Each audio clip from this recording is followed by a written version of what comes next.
alive and awake for these sessions after your meal. Let's bow and go to our Father in prayer. Father, we thank you for your written word, your living word. Father, help it to work on our hearts. Help us to open up our hearts and our minds. Father, we want to improve our relationships, our families, and our marriages.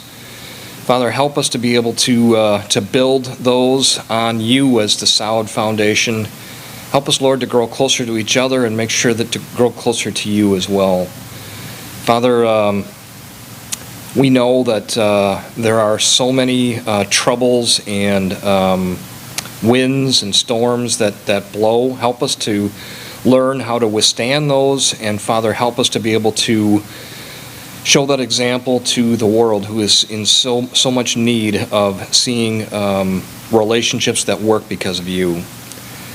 Father, we're so grateful for all those who are joining us here today. Bless them and all those who are joining us on the live stream. Father, we're again grateful for this family that meets here at Spring Street. Forgive us, Lord, for our sins, and pray this in Jesus' name. Amen. Amen.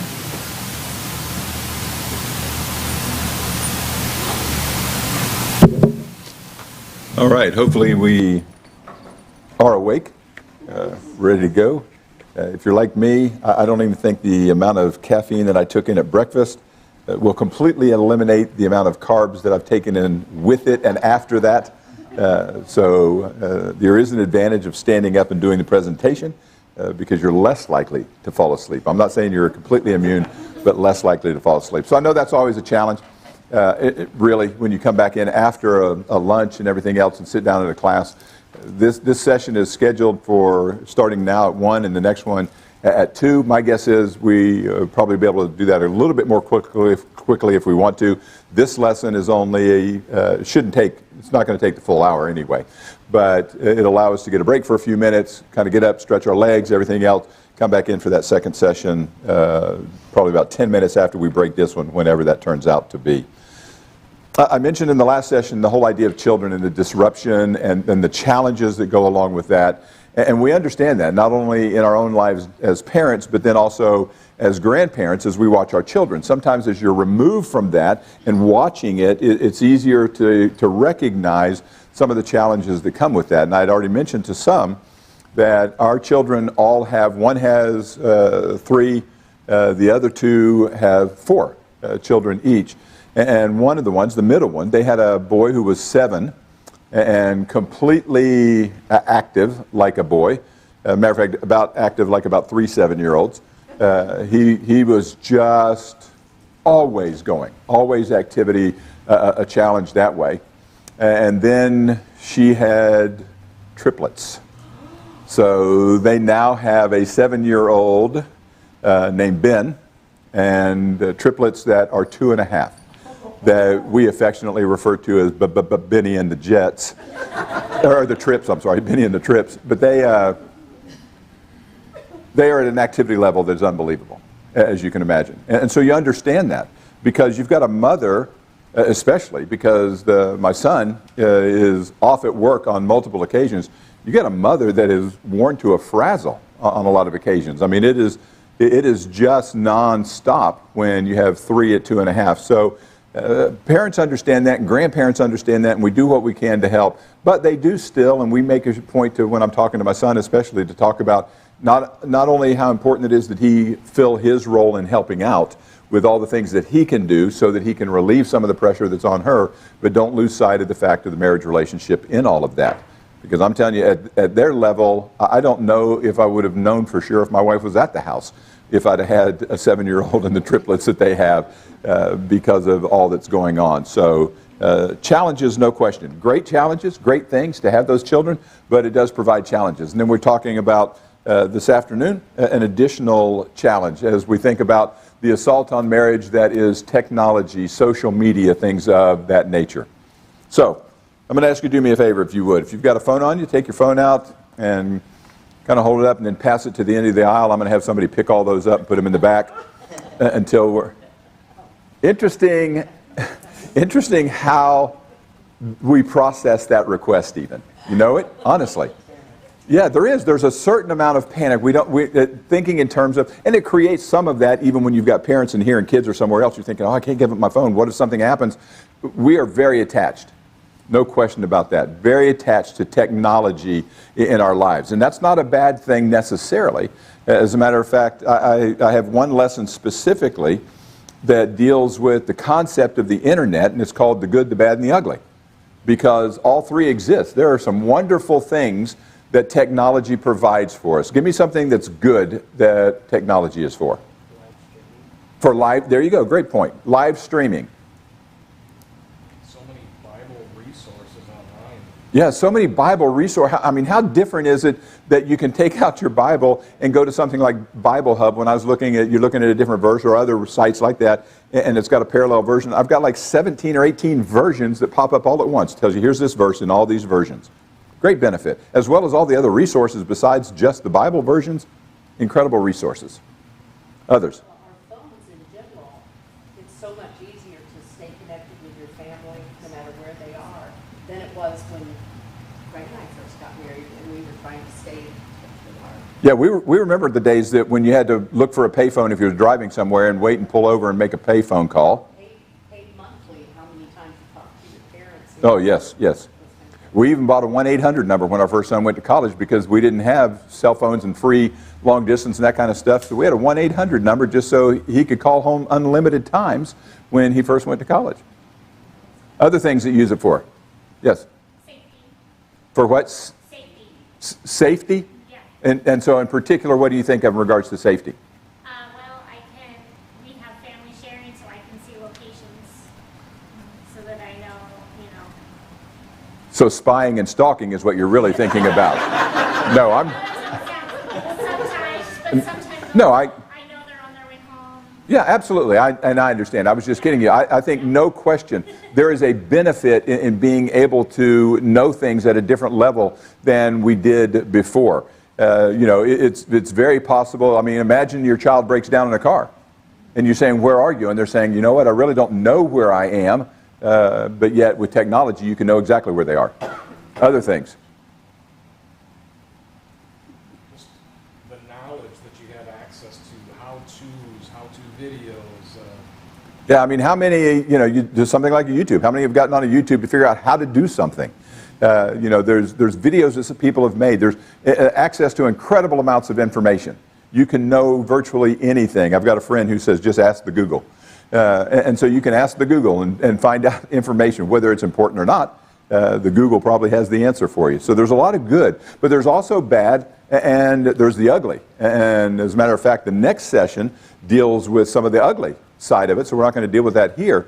But there is some bad as well, and the bad's not necessarily involving the content, though it does some level, but the ugly really is more about the content. The bad deals with other aspects, and that's kind of what we want to deal with in this particular session. How do I keep the technology and the things like social media from being a detractant from the relationship that I have with my spouse? How do I make sure that, because it just seems like it's a wonderful thing, but it doesn't always work out that way. We're going to see that based on what some people say. And so you may recognize several of the little notes as far as where people stand. I like this. I now pronounce you husband and wife. You may update your Facebook status. I just went to a wedding on a Sunday evening this past week. Somebody in our congregation, a young lady that got married. It is incredible how fast, after we had a prayer that closed out that wedding ceremony, how fast there were multiple people on their phones doing things. So it's like, sometimes we barely wait, just like this would be. It's like your husband and wife, update your status. I mean, sometimes we can't even wait to do things. It was remarkable to me. And so we're going to talk about the assaults then. The assaults of technology on our marriage. The first one, I would tell you, is the same issue, the same assault that we dealt first with in the children-grandchildren session this morning. The first one is time. It is remarkable. And I would tell you, we're very bad most of the time at honestly understanding how much time we spend doing any number of activities, not just technology. I've often wondered, I don't want this to happen because I'd hate to see the results, but what if God said, you know what, I'm going to do you a favor. I'm going to tell you exactly how many hours you wasted last week or last year. Can you imagine? You want that list? No, you know what? I know there's enough, God, so I don't need it detailed because I know that I don't track all my time as well as I should. And yet, we're told in Ephesians, redeem the time. He says, don't be foolish, be wise. Redeem the time. He says, because you only have so much. It doesn't matter. No matter who you are, you get 24 hours a day. That's all you get. You get 7 days a week, and out of your 24 hours a day, let's just assume you're spending anywhere near 8 hours in sleep. And if you spend 8 hours in sleep and you spend, give or take, 8 hours in work, then 2/3 of your day are gone already. So you get very limited time to put everything else that you have into that time frame and into that box. And so there's no question that technology, in fact, steals a lot of our time. And so we don't like to think about it, but I would tell you, I don't mean in the sense that, as a matter of fact, the Society of Psychiatrists and all of those that determine what qualifies as an addiction have not labeled social media as an addiction, legitimately as an addiction, but they have labeled it as a behavior that is all-consuming. It's like one step below what they will classify as an addiction. It may turn into that at some point. Some aspects, when we talk about the ugly side of the internet, some aspects of that are labeled even as an addiction. And so it's possible, because we don't like that term, do we? You feel good if somebody says you're addicted to something? I mean, it doesn't even have to be an evil thing. If you're a coffee drinker and somebody says, man, you are absolutely addicted to coffee, you going to feel good about that or bad about that? We don't like that concept of addicted. I don't mind saying, no, I'm not addicted. You know, I've quit 20 times, and so I can do without. You know, we don't like thinking addicted. We may think, I really need my morning cup of coffee, but it's not an addiction. We just don't like the term. But I'm telling you, social media and internet and technology can be all-consuming, if not addicting. It can take up an incredible amount of our time. And what we said, just like we did with the children, if I am devoting excessive time to this, then I'm sacrificing time that I could devote to this. So the key is not saying I cannot spend any time on technology because it's a part of life. I can't get away from that. There are things I need technology for. There's research, as was mentioned, that I do on technology. I contact our children. They contact me, or we contact other people. Technology is a part of life. The key is getting a balance in that. And it has an addictive nature.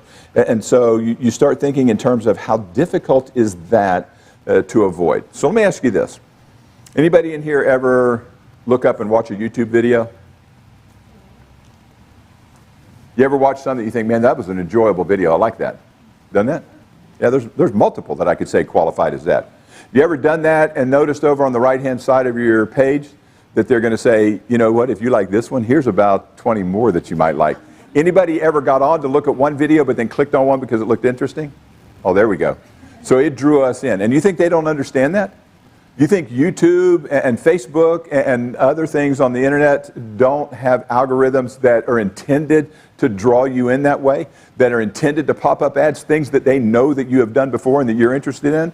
Have you ever noticed that? They know, and all of a sudden you're getting ads. Maybe you even get an occasional email or something that knows you've looked at something and they're trying to draw you in. So it's not an issue of I can't use it at all, but I need to be careful with that, and I need to be honest with myself in regards to that. I know it's probably hard to read a lot of these, and I'm not going over any of these numbers really, with the exception of letting you know that if you look at Facebook, Snapchat, messaging, social, and YouTube, that you've got in the neighborhood of 40%, getting close to time that is spent in technology. So you take all the other things. I mean, there's gaming and research. It's interesting with gaming. There are people that game so much that as they were listing it, here's some statements from gamers. 61.6% of gamers report missing sleep while playing games. 38% have skipped a meal. 21% have missed a shower. So I'm thinking it's getting more concerning as you go down the list here. 11% have skipped work because they've gotten involved in gaming. They have a nature that draws you in and won't let you go. That's the issue with it.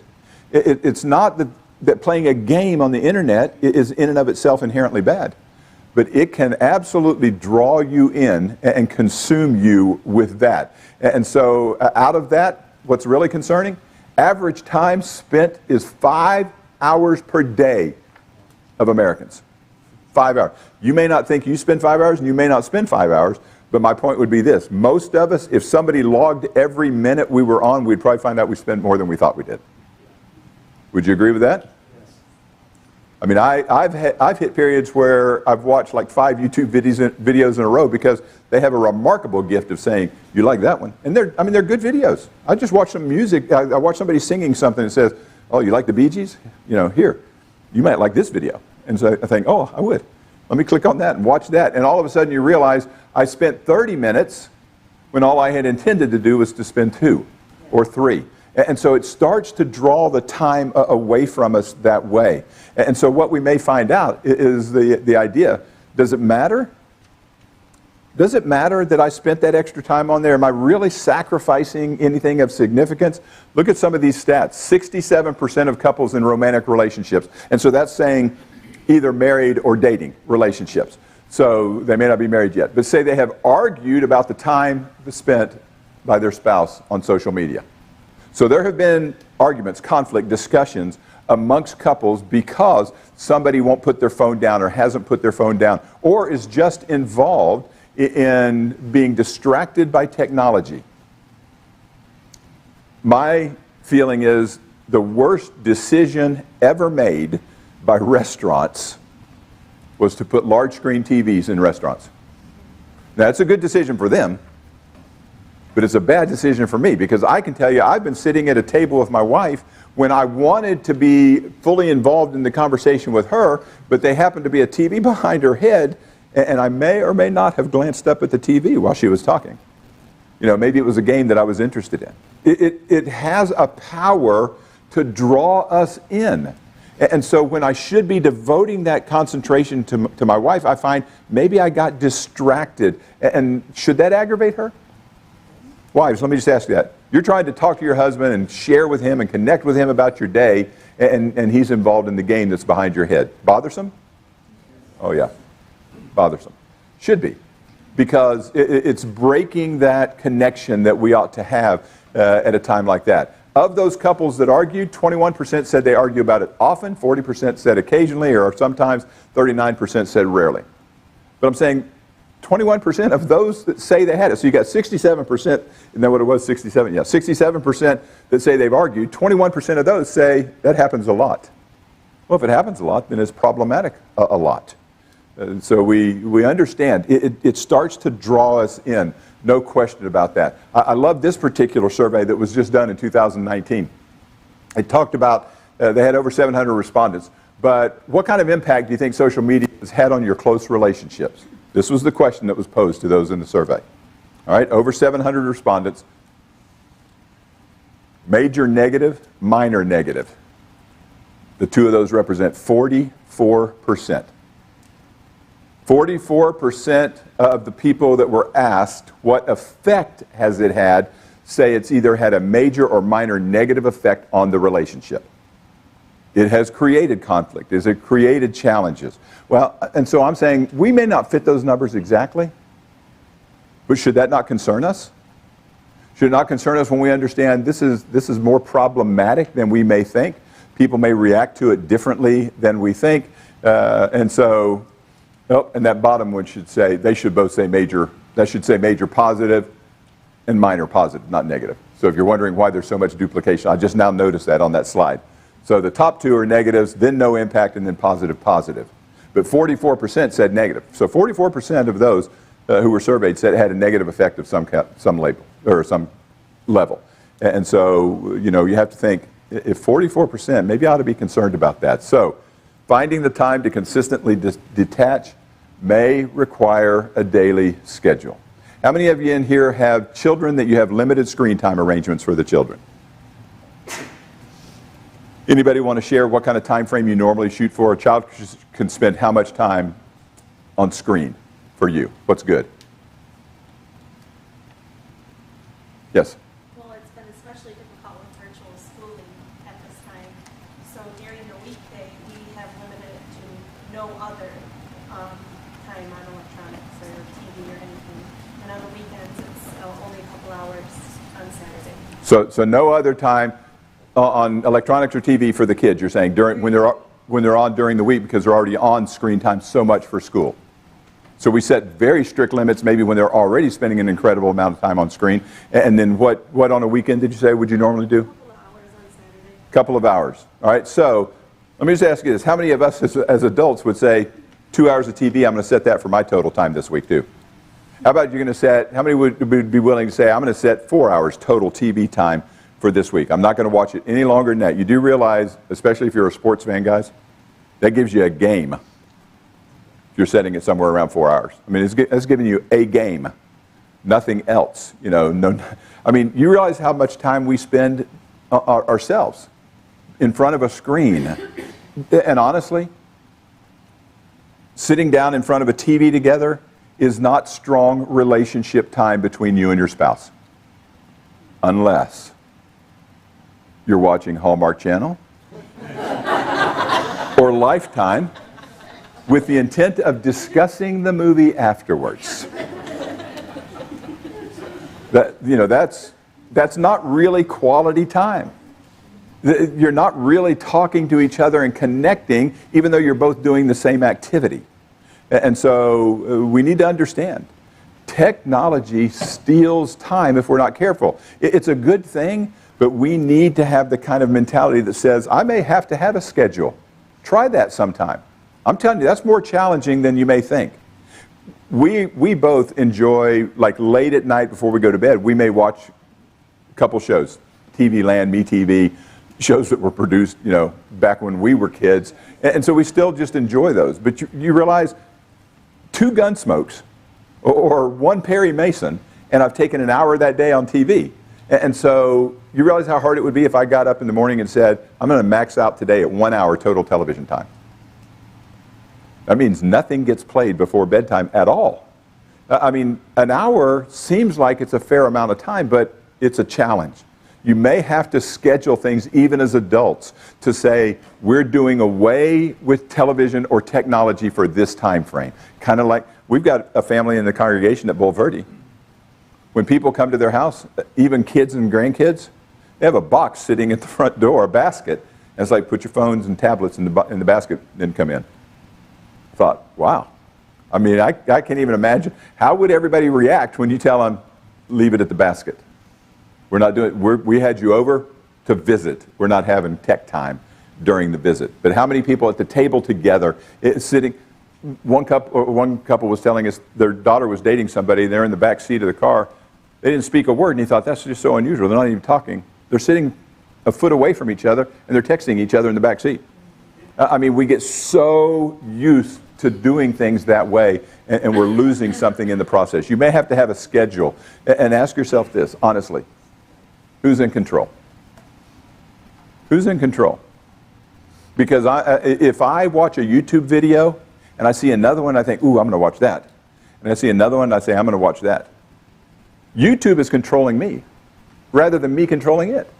That's problematic. I may have to say, I need to look and see if I can find this one video, and I'm going to watch the video, I'm going to shut it back off again. There are programs that you can put on your computer that will force that to happen. You know, there's programs that we'll talk about in the next session that are like Net Nanny, that watch other aspects, but there are things like Facebook programs that will not allow you to spend any more time than a certain amount on Facebook or on YouTube. There are nannies that watch out for those as far as apps that will just make you disconnect automatically from that.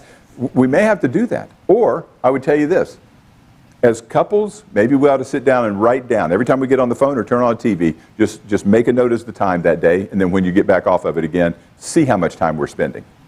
There's not even a question in my mind that I spend more time than I would acknowledge on the front end when I recognize what it is, and probably is true of a lot of us. So we need to make sure that I'm controlling it, because we're back to this relationship right here outside of my relationship with God has to take priority. And so we need to make sure what is taking our time, because we're limited. There used to be commercials on TV. Only the older people probably remember this, but there were commercials put out by the Latter-day Saints that had great family messages. And on one of them, there was a father being asked by his son to do something. And the father had to keep getting out of it. He was doing something else. And you're seeing multi-generational, because the father's father is there as well. And the son's asking, the father says, man, he's looking at his father, he goes, there just doesn't seem to be enough time in the day. And his father said, oh no. He said, it seems like there's 24 hours a day, just like there was when you were a kid. I thought, we allow things to take up our time, even though time has never been extended. We get the same amount of time. We need to make sure we're seeking, as Paul told the Ephesians, redeem the time. We need to understand that. But secondly, expectations. Oh, they are a problem. Expectations are a problem with things like Facebook, how they change our way of thinking. One guy had presented a lesson. I just thought, I loved his title. It wasn't about the internet specifically. But you remember during the Gulf War, the first one, all the discussion of WMD, weapons of mass destruction? He said he had a whole lesson on Satan's weapons of mass distraction.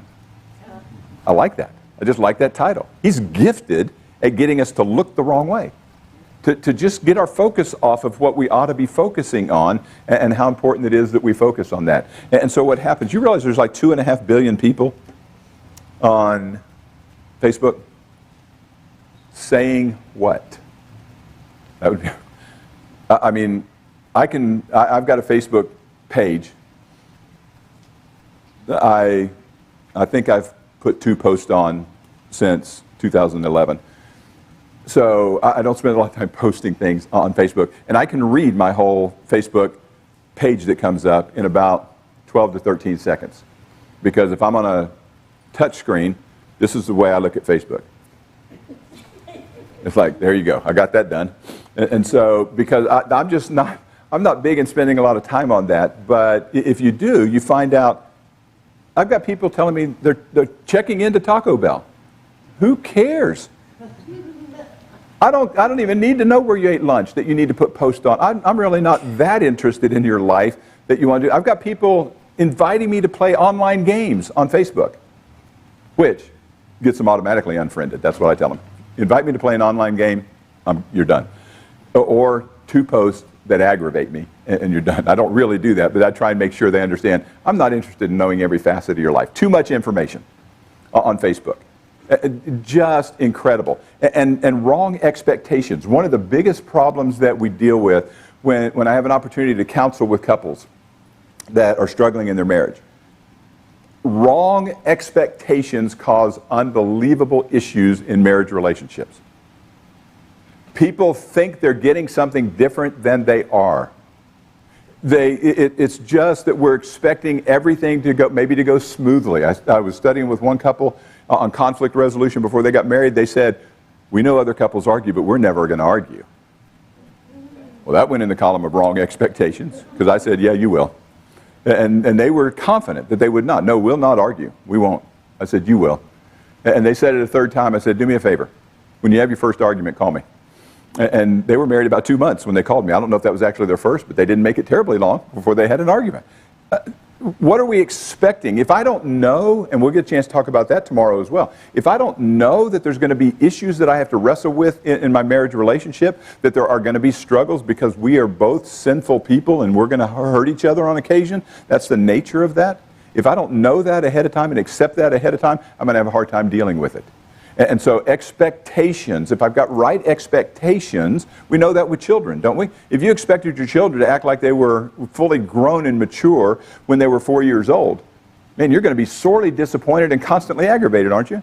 But you know, 4-year-olds are going to have irresponsible moments. It doesn't mean you excuse them, but if I know it's going to happen, I've got the right expectations, then I'm prepared to deal with it. That's all I'm saying. We need to make sure we're looking at the right expectations regarding marriage. Here's one of the things, because it changes our thinking. There's no question about that. Here's a post that somebody put on, or an article that a lady was writing. She said, "Happy anniversary to this beautiful woman. So lucky that she's the love of my life." Read the enthusiastic caption under a photo of one of my girlfriends. Her husband posted it to Facebook, and it loomed large in my feed as I scrolled. I paused just long enough to click like under the photo, but I didn't like it. Not really. Instead, I felt a clawing envy, one that wished wistfully that I were the object of someone's public display of affection, as in this news feed. Never mind that my own husband doesn't even use Facebook, or that we just celebrated a decade of marriage at Disney World. I was perfectly content with how we marked that milestone until I saw a handful of posts from another couple filled with photos of gorgeous bouquets and even more flowery words of affection. Then I felt a bit slighted, as though my marriage were missing something. We can easily start to feel as if our own marriage is inadequate when all other relationships look picture perfect. Comparison leads to discontent. You can just count on that. Because rarely do we, unless we're trying to make ourselves feel better about how we act, we might compare ourselves to someone that acts worse than us.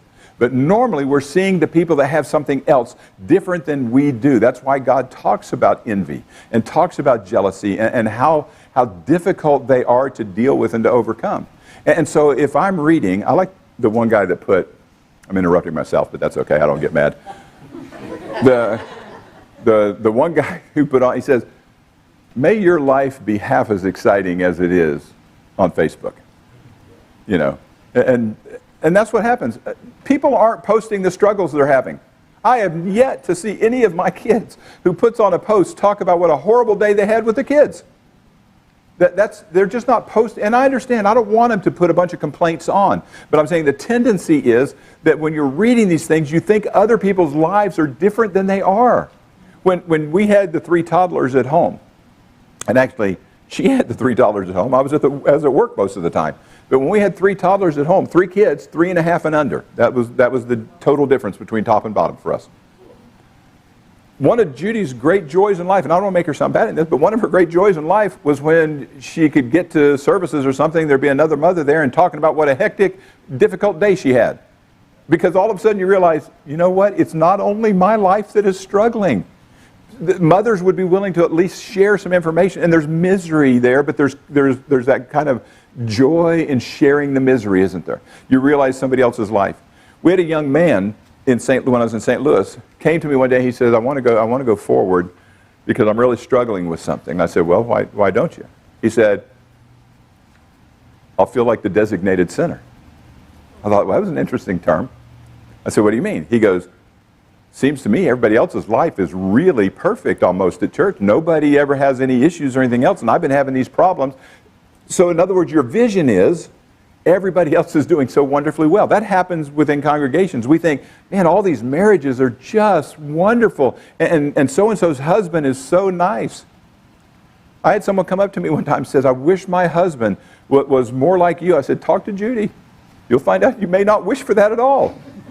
There's just because my behavior is different when I'm around other people. Is yours not? I don't mean I'm being hypocritical.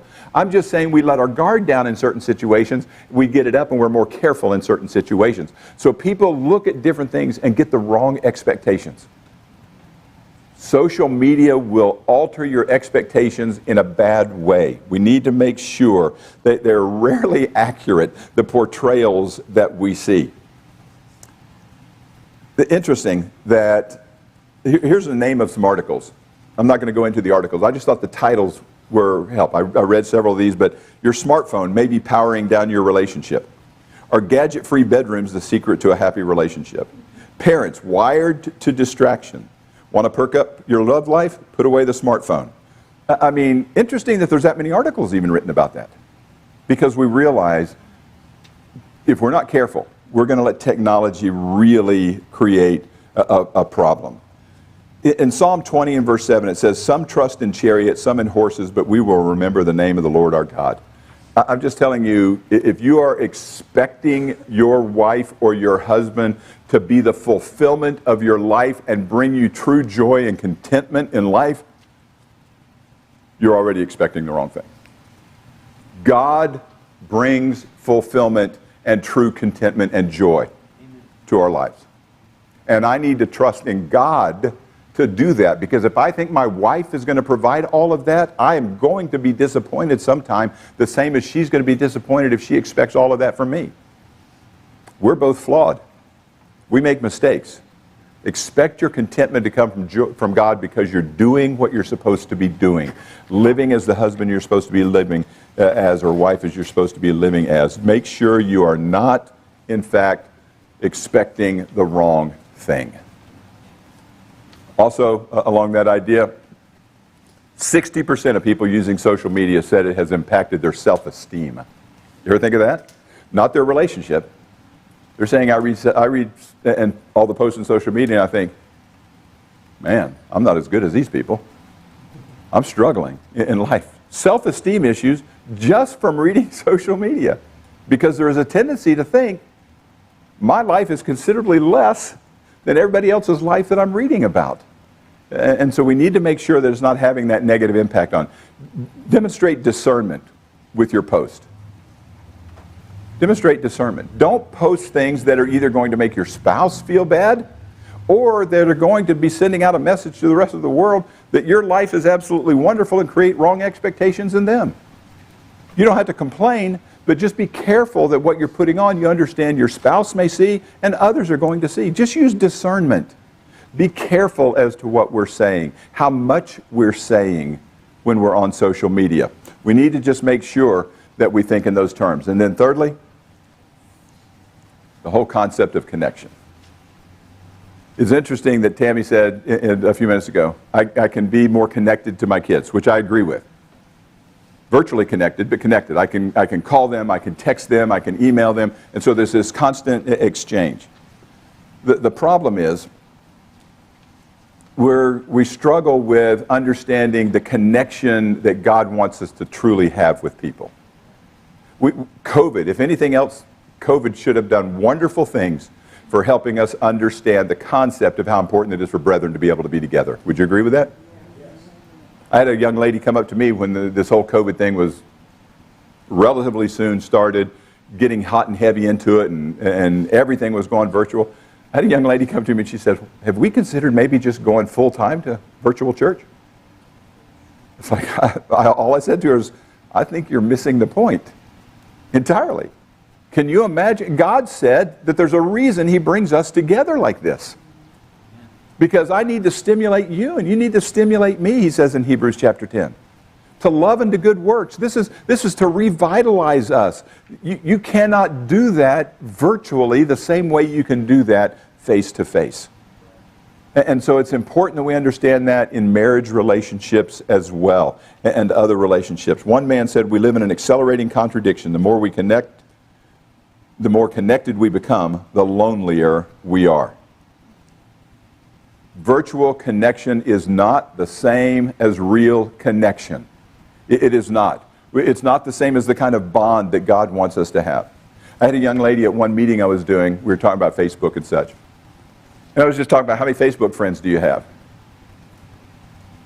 One person said, I've got like 2,600 Facebook friends. Or friends is actually what she said. I've got 2,600 friends. I said, not even possible. She said, what do you mean it's not even possible? I said, you can't have 2,600 friends. You can have 2,600 Facebook friends. But tell me how much you know about 2,600 people. Is that really friendship? Is that really a relationship? No, virtual relationships are not the same as real relationships. If you're like me, I couldn't have a close, tight connection with anywhere remotely that number of people. Can you? I mean, it's difficult. I can have a lot of acquaintances. I can have a lot of people that I'm friendly with. But I'm saying those that you have the really close relationship with, that number has to get smaller, doesn't it? There's only so many we can have. And if my wife and my children are a part of that group, then everything else has to be outside of that even. You can't have but so many if we're talking about real friendship. And so God made us for relationships. How do we know that? God made us for relationships. He doesn't mandate marriage. I'm not saying that. You can be single and serve God wonderfully for your entire life. No question about that. Paul even said, though there was a specific reason, but in 1 Corinthians 7, Paul even said, I wish that all were the same as me. He was talking about there's a lot of persecution. It's going to create problems if you're married and got a family. But Paul was single, and he said if everybody could do that, that would, in this circumstance, that would be good. So it's not wrong to be single, but how do you know God created us for relationships? Yes? Right in the beginning, Adam noticed that there was nobody for him. He had some sort of yearning, apparently. Absolutely. How important is that concept and what happened in the beginning? Did you ever try to get visual of that? You're Adam, and God's parading animals in front of you, and you're naming them. But every animal he's parading in front of you, you're coming across in twos, aren't they? There's a male and a female of these animals. And eventually, you're Adam, what are you thinking? Does the Lord have to say something? Or as Adam, are you thinking anything? It's like, wait a minute, something's missing here. You think he didn't realize that? I think that was the purpose of doing it the way God did it. He could have created woman before he had Adam name the animals. That wasn't the point. Has him name the animals, he sees all the animals in pairs, and then it says God then declares that it's not good that man should be alone. Adam isn't lonely. He's not recognizing his loneliness as much as he's recognizing his aloneness. Does that make sense, the difference between those two? It's not lonely in that emotion, but he recognizes he has nobody else. And so God created woman because it was not good that he should be alone. God created them for a relationship, and a relationship for husband and wife that he said what? That he's going to make, what was the term he used for Eve? A helpmeet. The Hebrew word there is ezer. Great word. It carries the idea of, some versions even say, a helper suitable for. In other words, man, if you would picture it, if you look at man's life like this, man has some things that God created him with. He created the male and female. They are not the same, correct? We don't think the same. We don't process information the same. We don't communicate the same. Why? Because one of us is flawed? No, because that's the way God created us, differently, as male and female. So that when you understand, I'm missing these different aspects of my life, and God says he brings them together, that's the idea of an ezer, helper suitable for. She fills the gaps that are missing in my life. I fill the gaps that are missing in her life. That's the nature when he says, they shall become one flesh. That's not an idea of just the sexual union. That, in fact, is complete oneness in life. That's why he says become. It is not a one-time act. It is a process by which they become one flesh, become more and more of one another, because that's the relationship that God wants. He creates us to have real relationships, a real bond relationship. And how do we know that? Jesus, when he prayed, even though he wasn't talking about husband and wife, he was talking about Christians. But he was praying that we would be one like what? As Christians. What did he say? As he and the Father are one. Because just like he and the Father are one. Absolutely same purpose, same goal, same exact function? No. The Son had a different function than the Father in that triune God arrangement, didn't he? In a different function than the Spirit. All had it exactly the same goal, the same purpose, the same intent. That was all together. And he's saying that's what he's looking for in humankind. That we have relationships, first with God, second with our spouse, third with our children, and then whatever other relationships we have, he expects it to be the kind of relationship that is strong enough in that bond to help people with that relationship. And so you think about that. I love this in Psalm 73. But as for me, how good it is to be near God. So that's what God's looking for. Not virtual God, virtual husband or wife, virtual whatever. There's times where we have to do that It's not what he was striving for. He says, I have made the sovereign Lord my shelter, and I will tell everything about the wonderful things you do. I would tell you there's a great application to that in that husband-wife relationship. And we'll get a chance to talk about that a little bit in the next session as well. But how much am I not only focusing on the relationship that I have with my wife and draw near to my wife, but I want to share who my wife is with other people as well. I want to continue to talk about that and build that relationship, because as I tell people how wonderful God is, doesn't it just re-emphasize in your mind how wonderful He is for yourself? And when you tell somebody else about the incredible things that God has done, doesn't it just re-emphasize in your mind all the great things that God has done? Absolutely. And so, same in other relationships. Relationships should be the kind of thing that I'm drawing near to somebody so that I can truly share their gifts with the world as well. So, as we think about that, he says, draw near to me and I will draw near to you.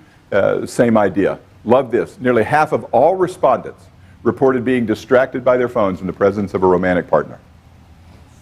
I love that picture. I mean, apparently they were just married. They're still in their wedding garb. Now, picture's probably posed. I understand that. But the concept is not far off. Next time you're at a restaurant, look around and see how many people that look like they're couples or families are sitting at a table at a restaurant with multiple phones out. But Christians are immune from that, right? You ever had that issue? There have been times where I look up and I'm every bit at fault at this, but I look up and you realize, hey, my wife's on her phone, I'm on my computer, or I'm on my pad. 10 minutes gone that could have been spent in building the relationship. And as the husband, I would tell you that falls first to me to be the driving force of whatever helps us grow spiritually. But it's just so easy to do because of the arrangement we find ourselves in. And so here's the key. Sync up by powering down. Sync up by powering down. Sometimes it's difficult.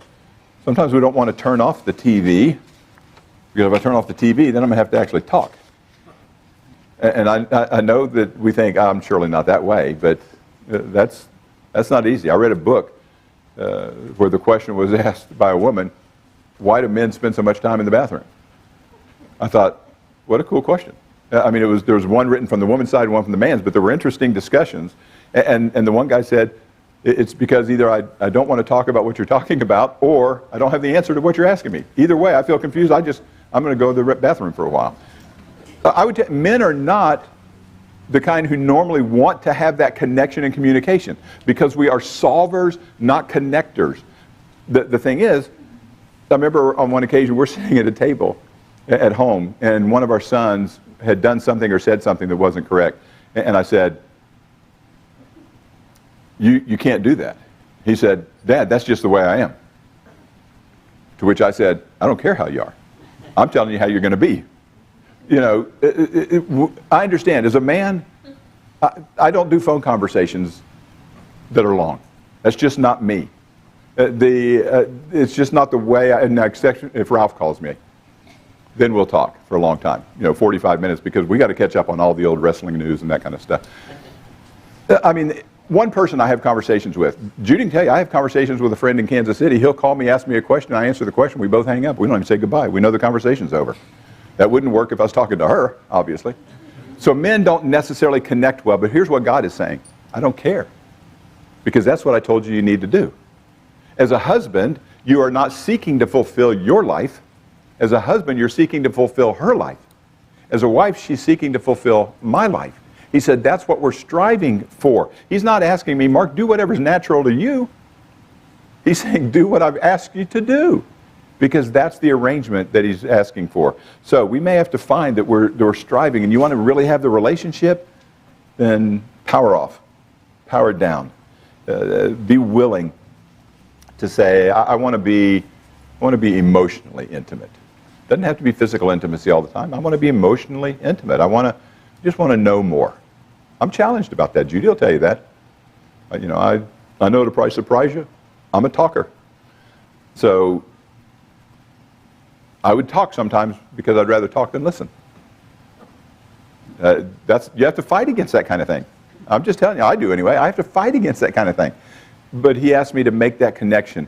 And so I need to make sure I'm looking to to emotionally connect with her, and that may require syncing down or syncing up by powering down my phone, my iPad.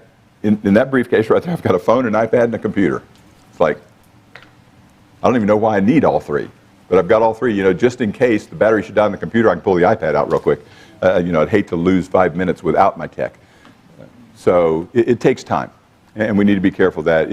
It gives us wrong expectations. We need to be careful of that, and it will truly break the connection. The more you are connected by technology, the less you are connected face to face. Get connected face to face with your spouse and with whomever, your children as well. Questions or comments on that session? I think it's like AA meeting. I think until you admit it, you don't do anything about it. I'm just commenting. Oh, I would tell you absolutely. I think you're right. And I think that's why it would scare me to death for God to just say, I'm going to give you a list of how much time you spent on your technology last week. You know what? Sometimes it kind of goes over our head because we think you're talking to somebody else. Yep. So that's what I was thinking this morning. I thought 3 cups of coffee in the morning, I don't really have a problem. I'm good with that. No, it is, you have to acknowledge there's an issue before you work on it. Yes? Well, and you were just talking about what a distraction it is, and I think if people would mark down and keep track of how much they do on social technology, and then compare it to how much time they're spending in the Bible, Oh. we will see the challenge we're dealing with. Absolutely. Great point, that is. Because I would tell you, for me, I think of 2 things associated with that. If I just think in general terms that the general populace spends 5 hours a day on technology of one type or another, whether that's true or not, but I'm just saying, how different would your relationship be with God if you spent 5 hours a day in His Word and in prayer? How different would your relationship be with your spouse if you spent 5 hours a day in emotional connection with your spouse? It's like, wow, dramatically different. Yes? That reminds me of a meme I just saw yesterday on Facebook. It says, just because you read a post that had a verse doesn't mean that you spent time with God today. Oh, great point. Somebody pops up a little verse and it's like, okay, there we go. That was my good study time for today. Yeah, good point. It's easy to fool ourselves into thinking we're doing something we're not doing, or not doing something that we are doing. Just keep that in mind because it will affect your relationship. All right, great thoughts. I told you we'd get over more quickly. We probably really didn't because the next session is supposed to start in 8 minutes, 7 or 8 minutes. So if you want to take a break for a few minutes, and I won't make any promises about the last session just so I don't disappoint you. Take a break, and we would like to be back in here and actually start at 2 so we can get done as quickly as possible. The next session is in Slammed Against the House. So we get to talk about the assaults get worse.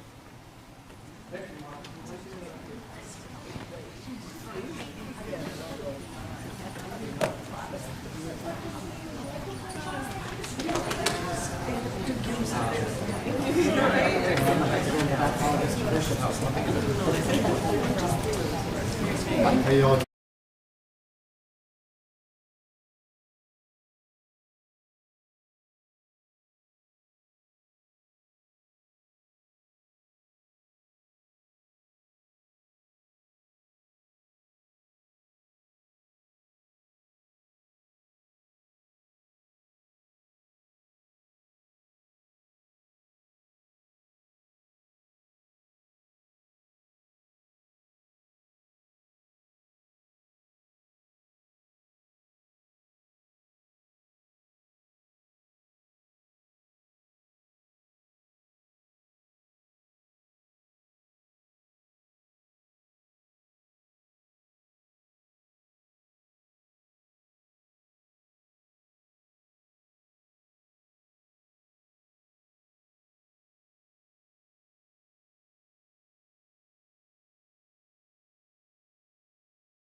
We'll be working our way back to our seats.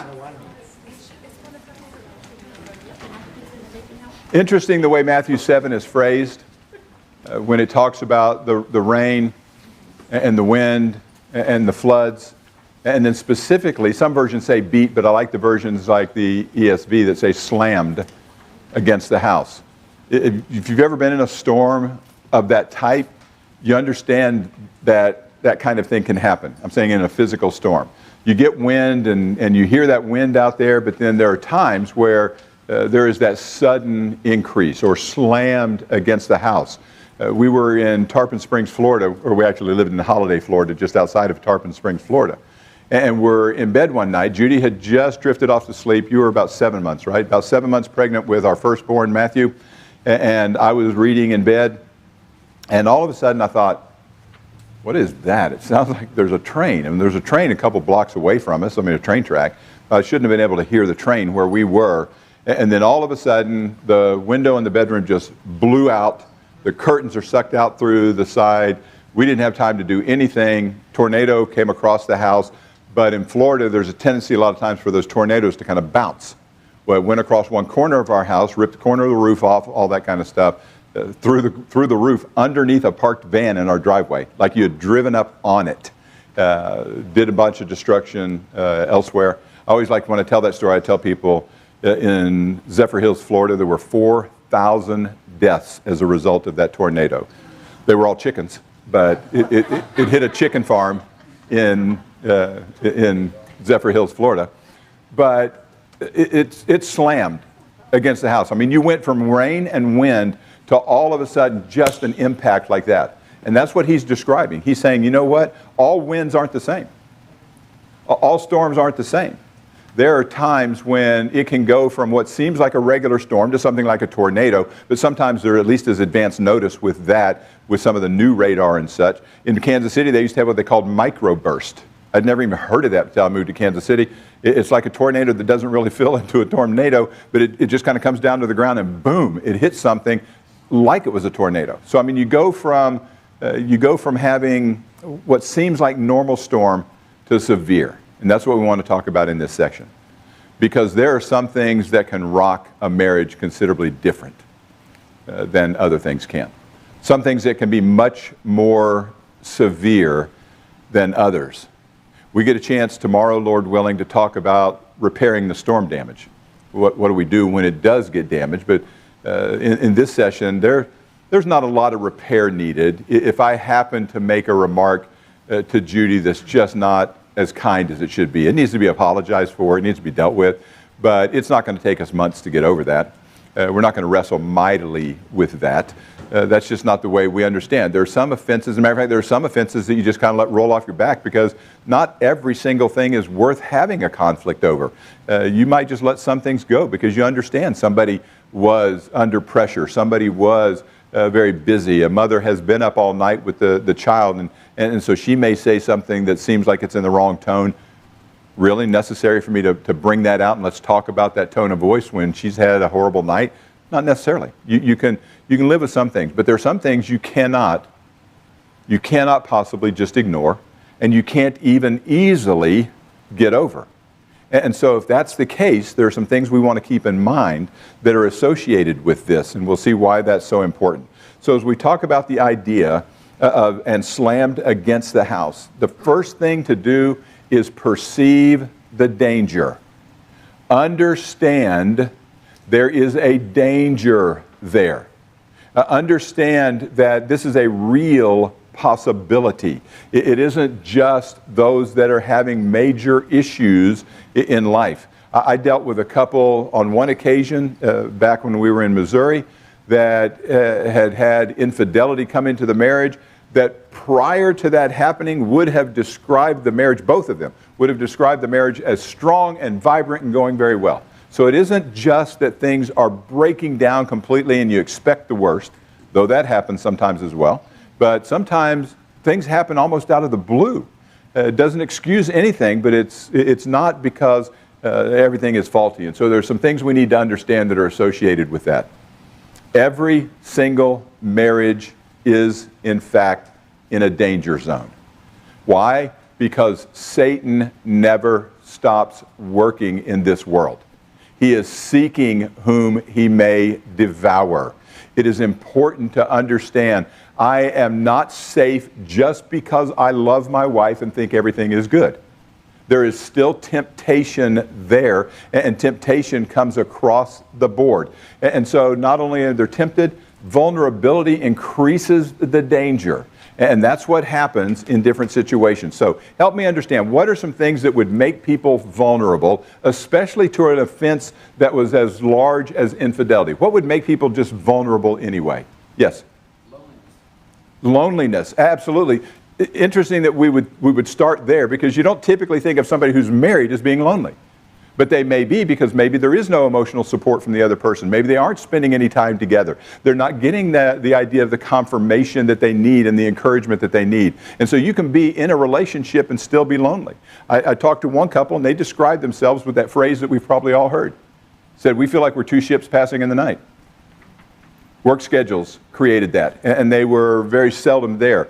A couple we went to worshiped with in Kansas City, that the husband was in the military and got deployed. We never had that. Judy and I were never at a point in our marriage where she was gone for a whole year from me, or I was gone for a whole year from him or her, but that happened to this couple. They did well with that. They prepared and they were strong, and they overcame that separation in distance. But you think there's not moments of loneliness? When all of a sudden you're married and you're a year away from your spouse? Difficult. Other things that make you vulnerable. Resentment. Yeah, the whole idea of the way that I'm feeling, whatever it is that's causing me that aggravation, something has stirred up that bitterness, which kind of digs a root. God talks about the root of bitterness. It just grabs hold. We go to the back and then up front. It's a little more specific, but continued contact with old relationships. Absolutely. We talked about internet last time. We're going to talk about some ideas in a minute, but we've got a friend in Kansas City that started having contact with an old relationship, who is now divorced from his wife and married to the one that he was high school sweethearts with. Christians. So, I mean, you think you're immune?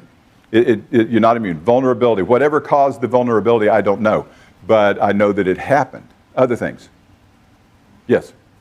Abuse, either emotional abuse, physical abuse, verbal abuse. Absolutely. Any kind of abuse, if I feel like I'm being treated improperly, and whether, like you say, it doesn't have to be physical, it can be, but it can be emotional, it can be verbal. Anything that is abusive that way may make me feel I need to look somewhere else. The concept of, it's interesting, the amount of young people, I just taught a singles class in Lubbock, Texas. The amount of young people, it was like 89% of those surveyed believe in the concept of a soulmate. I'm telling you, that's problematic, because there is not, you can just tell people right on the front end, there is not one person in the world that God intends specifically for you, and only that person for you. And that's what it's going to take for your marriage to succeed. The concept that creates a problem with that is what? I get married, I run into problems, my thought process is what? Made the wrong choice. Not I'm being the wrong person, I made the wrong choice. And that's what's happening with so many of the people that have that concept. And so we have an issue. Other things? Oh, I'm sorry. Where did I see the hand? Yes, I'm sorry. I said I'd come up front. No. See, I see a disadvantage of being my age. I know I said it. I forgot I said it. So. Like you said in the last session, comparison. Oh, absolutely. Comparing and those expectations. And I think if only my wife were like this person's wife, if only, and I would tell you, something, and we'll get into this in a moment, but something that has totally destroyed that in the lives of too many people, including Christians, is pornography has dramatically changed the concept of what I should expect in a physical relationship. It has destroyed the minds of a lot of people, and so the expectations are wrong. Somebody thinks that's real life. And so your mindset is different. Other things? What about just stress? I'm under a lot of stress, and somebody's going to help me relieve that stress. I feel insecure in this relationship. Maybe I'm just going through burnout. I'm just worn out, and so I'm vulnerable. The idea is we become vulnerable, we are therefore weaker automatically. Maybe I don't have the right understanding of my boundaries. I'm saying it could be a good thing. I could be a very compassionate person, and I could want to talk to people and really try and help them through their problems. I better watch the situation because that may not be what's most healthy for me, and it may not be what they're looking for because they're vulnerable. If you find yourself in a spot where you feel very successful at the relationship, you might get too comfortable, not recognize a problem as it's coming up because you've got this covered. Remember Paul saying to the Corinthians, you think you stand? What? Better watch out. How many teams, sporting teams, have lost and attributed their loss to the fact that they were overconfident? They were looking beyond that.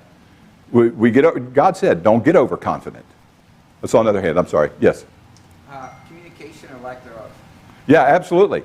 Especially the lack thereof. If we're not really spending that time with one another and communicating, and I feel somehow unfulfilled in all of that, and so my expectations are there, but I'm unfulfilled, all of those things make me vulnerable. And if I'm vulnerable, then I am more likely to fall to temptation. That's just the nature of that. And so as we think about that, I love this quote from Dave Carter. That's a book called Torn Asunder, which is about the very idea of divorce. He's got 2 books. I would recommend both of them, if anybody likes, if you're a reader.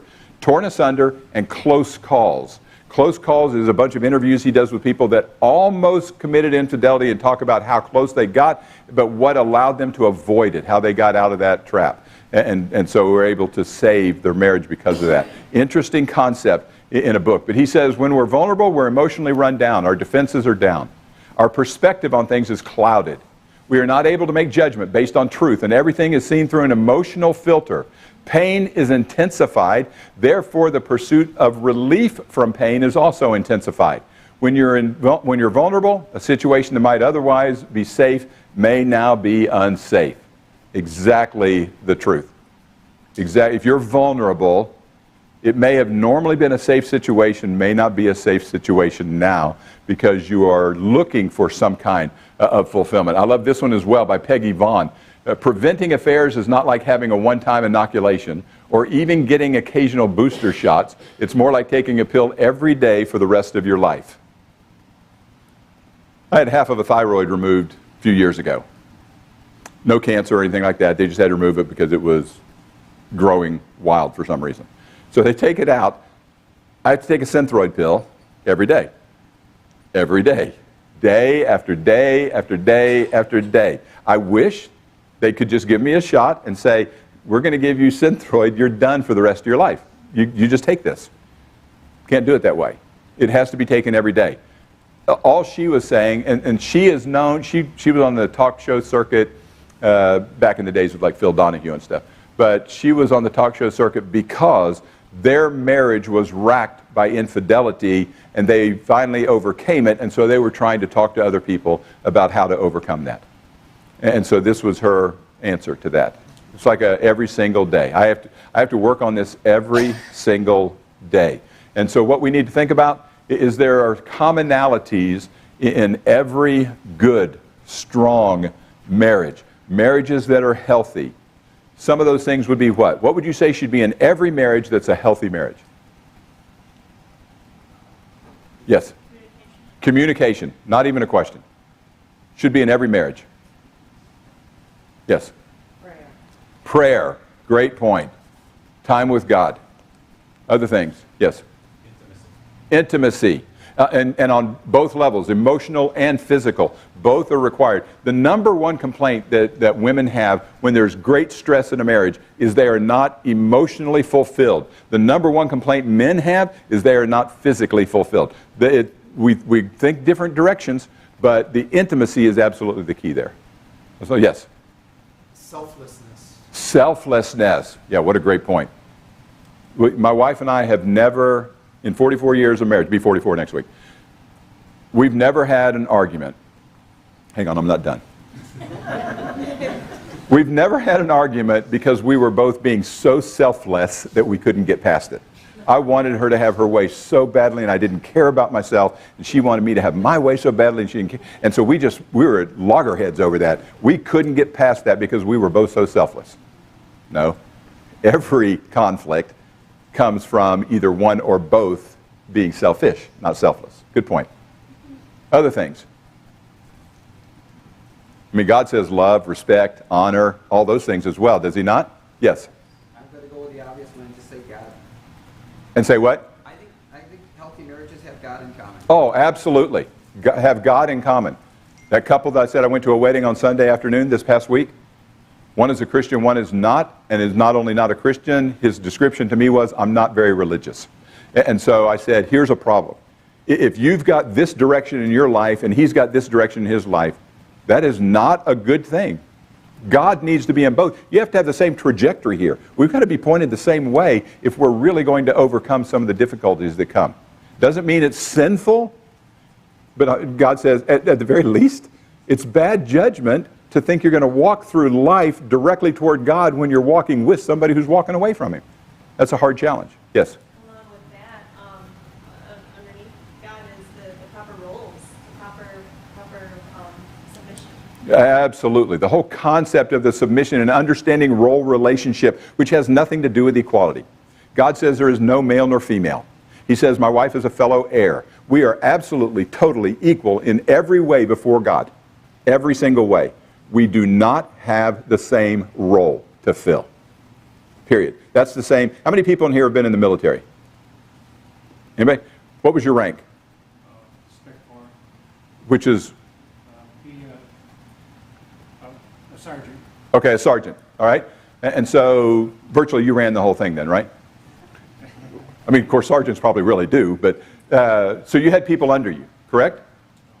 I'm saying there were people with less rank than you. Yes. People with more rank than you. And so these were inferior to you, right? These were superior? Or were you equal as far as people, but you had different roles? Yeah, equality has nothing to do with the idea of submission. That word is hupotasso in the Greek, and it means to line up under. It's just talking about a role relationship. The same as 1 Corinthians 11 says, God is the head of Christ. And yet John says that in the beginning was the Word, and the Word was with God, and the Word was God. Total equality, different roles. Great point. Other things. For this lesson, I'm going to give you a different one. Every single good marriage has boundaries. It has boundaries. And I would tell you that is absolutely critical to have boundaries in a marriage relationship. And I would tell you, think in these kind of terms. Preparation is less painful than reparation. Preparation, less painful than reparation. It is better to avoid the problem than it is to try to correct the problem afterwards. If the problem happens, you try to correct it. But I'm telling you, it is better to keep it from happening. In any respect, is it not? I mean, if I'm having an argument with somebody, I could get forgiveness probably if I punched him.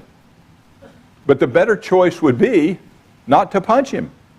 That requires less pain both physically and emotionally, is to prepare for life. And that's the case here. So how do I truly protect my marriage? If I understand that this is a danger, how do I protect my marriage? And so here's what I'm going to tell you. Plant hedges around your marriage. Put up those barriers around your marriage. Protective barriers that you're setting up. Things that you make sure that you understand, I'm doing this to protect my marriage. That becomes very important. I want you, if you would, to think about some of the things that God says in His Word about that. In particular, in Proverbs chapter 5, when we think in terms of the protection that we're seeking, because all a hedge is decisions that are made ahead of time. That's all it is. It's a decision that is made ahead of time to provide protection for my marriage. We do things like that physically, don't we? You know, you get in a car, you put on a seatbelt. For what purpose? It's me deciding ahead of time I'm trying to protect myself in case something happens. So, you get on a motorcycle, you put on a helmet. I was going to say if you're smart, you put on a helmet, but we may have motorcyclists in here that don't wear helmets. That's your choice, but I'm saying you do that. If you do that, you do it to protect yourself, don't you? Just in case I fall. We understand. We make all kinds of decisions in life to protect ourselves and to protect others. Anybody ever have those frustrating child locks on cabinets and doors? I mean, sometimes you think that's such a great idea, but then when you have to go and get in it in some kind of a relative emergency, you're frustrated because you think, I can't work it either. You know, our pharmacy puts child-proof caps on medications we pick up. I talked to Judy the other day. I said, I'm done with it. I'm telling them, give me the most unsafe bottle you got. I'm tired of trying to wrestle with my own Synthroid pill to get it out of a bottle. So, but they do that for a reason. So that if the child gets a pill bottle, he can't open it. It's making decisions to protect. So in Proverbs chapter 5, I'm going to read, if you want to turn there you can, but I'm going to read verses 1 through 12 and then jump down to verse 15 and read through 21. It says, my son, pay attention to my wisdom. Listen well to my words of insight, that you may maintain discretion and your lips may keep knowledge. For the lips of an adulteress drip honey, and her speech is smoother than oil. But in the end she is bitter as gall, sharp as a double-edged sword. Her feet go down to death, her steps lead straight to the grave. She gives no thought to the way of life. Her paths are crooked, but she knows it not. Now then, my sons, listen to me. Do not turn aside from what I say. Keep a path far from her. Do not go near the one who is cruel, lest strangers feast on your wealth and your toil enrich another man's house. At the end of your life you will groan when your flesh and body are spent. You will say, how I hated discipline, how my heart spurned correction. Drink water from your own cistern, running water from your own well. Should your springs overflow in the streets, your streams of water in public squares? Let them be yours alone, never to be shared with strangers. May your fountain be blessed, and may you rejoice in the wife of your youth. A loving doe, a graceful deer, may her breast satisfy you always. May you ever be captivated by her love. Why be captivated by my son, by an adulteress? Why embrace the bosom of another man's wife? For a man's ways are in full view of the Lord, and he examines all his paths. Great passage on the concept of planting hedges and making sure you're putting those barriers around your life. God says things like in Ephesians, he says, don't give Satan an opportunity in chapter 4, verse 27. The idea is like a beachhead. You know, in other words, if the attacking army can take the beach and land on the beach, they are in a position of strength to move forward. That's the concept of that. He's saying, don't let Satan get the beachhead, or don't let Satan get his foot in the door so that you can't close the door. Don't give him an opportunity because he's going to win too many of those battles. That's the whole idea there. Or, in Romans, when Paul is talking, he says, make no provision for the flesh to fulfill its lusts. Paul's just saying, look, I'm just telling you. There are certain things that are going to be harder to overcome, and you need to make smarter decisions than that. When Judy and I were first dating, I would tell you, because this is incredible advice for singles as well, not just marrieds, but singles as well. When Judy and I were first dating, I was a relatively new Christian. I had come out of not only a home that was broken and dysfunctional, I came out of a lifestyle that wasn't very interested in God or godly things at all. And so that's kind of the background I'm coming out of. There are a lot of things associated with that. And so I had a little bit of chip on my shoulder when certain people would say certain things to me. You know, I don't know about you. There have been times in my life where somebody expressing concern about an aspect of my life or correcting me in something didn't always get met with, I'm so glad you said that, you're exactly right, I am so at fault and I would never do that again. Sometimes it was self-defense mode. You ever been there? And so whether you say it or just think it. So Judy's dad was one of those guys that got up and went to work at ridiculously early hours. I'm saying if you're a college kid, you're thinking, why would anybody get up at that time of day? But he would get up. Matter of fact, I didn't even know there were two fives in the same day until I had met their family. Did you understand that? Okay, just want to make sure that we didn't miss that in totally. But he would get up real early because of going to work. So I'd be over at their house visiting. Her mom had died after our first date, so I never really got to know her mom. But her mom was already gone, so she's not at the home anymore. And so it's just her dad at the home, and I'd go over and I'd be visiting Judy. And it'd get to be about 9 o'clock, and her dad's going, well, I'm going to bed. Mark, thanks for coming over. I'm thinking, 9 o'clock? What, is he kidding? We've barely even started this evening. And so, but that wasn't a choice for me. It was, Mark, you're leaving because I'm going to bed. Well, my thought process was, man, this guy doesn't trust me with his daughter any farther than he can throw me. I can just tell you that wasn't it. He just had a better understanding of the danger that existed than I did. And so he was just saying, I'm not leaving the two of you alone when I'm asleep in bed in a house, because now Satan has an opportunity that he doesn't have when I'm sitting here in the living room with you. That's all he was saying. And so I would go home.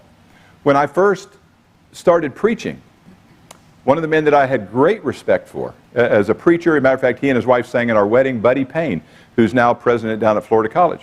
Buddy came to me and said, Mark, don't ever study with a woman alone, period. Period. And he says, I don't care the age or anything, for multiple things. One, there's nobody who can say that what is being said didn't happen, so make sure that that doesn't happen. But secondly, that automatically, you're going to be studying with people who are vulnerable. That was the whole idea. But I thought, when he first said it, I thought, well, Buddy doesn't trust me either.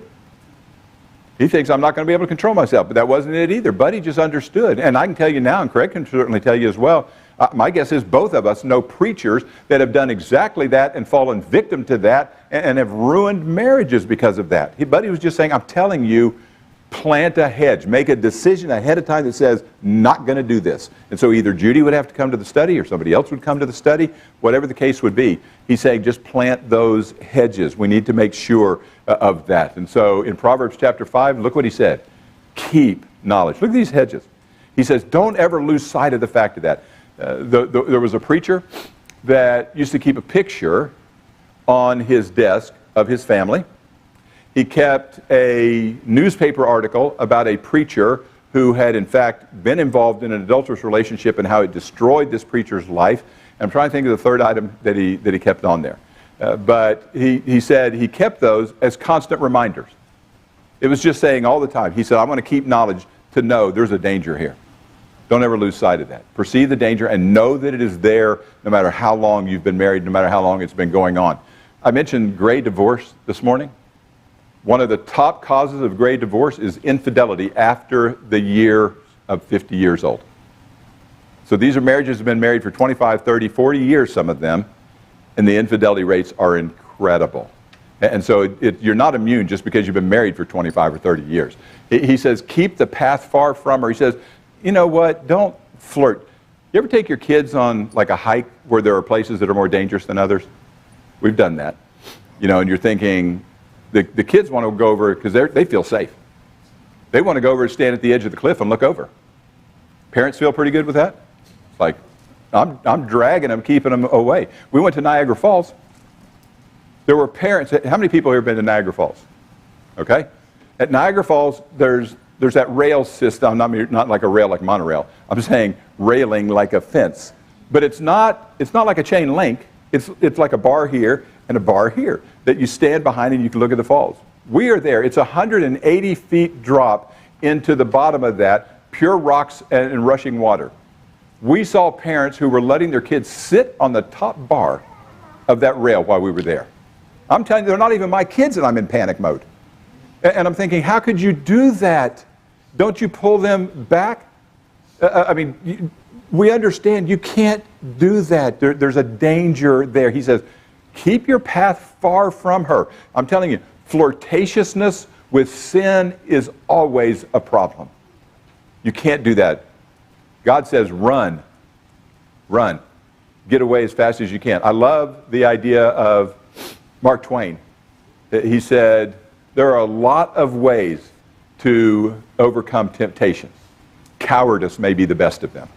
I like that. He's just saying, turn and run as fast as you can. Is it okay to be a coward? Yeah, when it comes to sin, God tells us that as well. Flee, he says. Flee fornication. Run away from it. He also says, don't go near the door of her house. How I hated discipline. I love that statement he makes. How I hated discipline. We just don't like all that training, but he says, you need to train yourself. You need to prepare yourself. You need to be ready for that. That's the idea of discipline. Not for what it's doing while you're being disciplined, for what it produces after. I hate running. Hate running. So if you run, I have no idea at what point your mind got touched or deranged, but if you're a runner. I run only if somebody's chasing me. That is my whole motto of life. But I get on a treadmill, or Judy and I walk. We walk like a 4-mile path and try to do that. The walking I like, because of the company. We're with my wife. Go to the gym. There's never been a moment in the gym where I thought, I love this. That's just not me. I'm on the treadmill, hating every minute of it, but I do it because I like what the result is. Does that make sense? In other words, the doctor says, you need to keep your heart in shape. You need to do this. And so I'm thinking, I like what comes from it, but there's no moment at which I think, man, I love discipline. I just love getting up and running, or getting up and working out that way. That's just not who I am. I don't love, but he says, you hate discipline? You're going to understand that later. Whether you're talking physical like if I'm in the doctor's office and he says, your heart's shutting down because you never do anything to take care of yourself, I'm going to regret that I didn't do something. Well, same way with my marriage. He says, I hated discipline, and in Proverbs it says you're going to be groaning at the end of your life, because regret is a bad thing. A bad thing when you have to regret because I didn't do what I should. So think in terms of this. I just want to talk about some specific hedges to plants. What do I do? What are some specific things I can do that fit within this passage that talk about how I keep away from that, how I protect myself, how I protect my spouse? I would tell you absolutely first, one of the things to keep is no secrets. No secrets. I have 2 email accounts. I have the computer, the iPad, and my phone. Text messages come on the phone. Emails come on the phone. Whatever else the case is, Judy is welcome to open any of them at any time, and she knows that. She has my passwords. She knows how she can get into any of those accounts. She is welcome to open those anytime, because there's automatic danger if I'm keeping secrets from her. There's automatic loss of security on her end if I'm keeping secrets from her. No secrets, no secret accounts, no secret passwords, no secret text.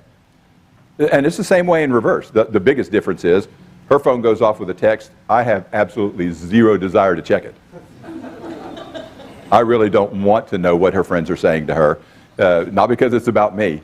It's just we think differently about those kind of things. I'm not looking to be connected to her whole life. She wants to be connected. She's not nosy. I tease her sometimes. It's like, oh, you had to read my text before me? She's not nosy. That's part of my life. And women want to be connected to their husbands. That's a part of the life. And so we understand that. But no secrets at all. Make sure of that. Secondly, increase your investment at home. I love what this passage says in Proverbs. He's saying, you know what? Increase your investment at home. You remember we talked this morning about, tell everybody how great God is. Well, here's the thing. Imagine the Garden of Eden, and Eve is looking at that tree of knowledge of good and evil, and Satan says, look at that. It looks pretty good, doesn't it? On multiple levels. It's pleasing to the eye, it's good to eat, and it's going to make you wise like God is wise. So that had an appeal to it.